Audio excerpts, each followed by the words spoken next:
Hi friends, welcome to Thulasimani kitchen. இன்றைக்கி வீடியோவில் டேஸ்டான ரவா ஊத்தப்பம் பார்க்கலாம். இப்போ ரவா ஊத்தப்பம் செய்கிறதுக்கு ஒரு பவுல் எடுத்துக்கலாம். அதில் அரை கப் அளவில் ரவா சேர்த்துருக்கேன். இப்போ கொஞ்சம் துருவின கேரட் சேர்த்துருக்கேன்.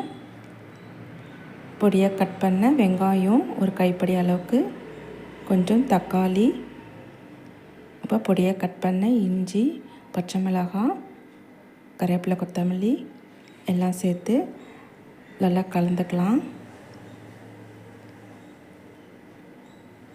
எல்லாமே ஒன்று சேர்கிற மாதிரி நல்லா கலந்து எடுத்துட்டு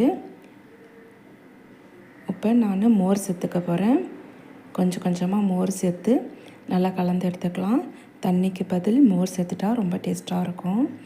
இது மாதிரி ட்ரை பண்ணி பாருங்கள். இப்போ நல்லா கலந்துட்டு இப்போ டேஸ்ட்டுக்கு ஏற்ற மாதிரி உப்பு சேர்த்துக்கிறேன்.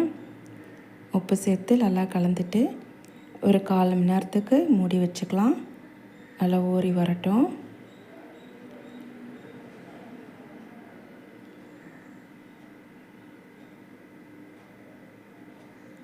இப்போ நல்லா ஊறி வந்திருக்கு.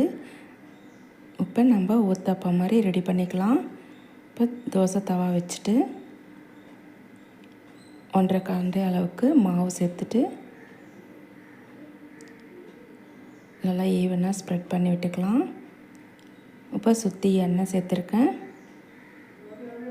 இப்போ பாருங்கள் நல்லா வெந்து வந்திருக்கு.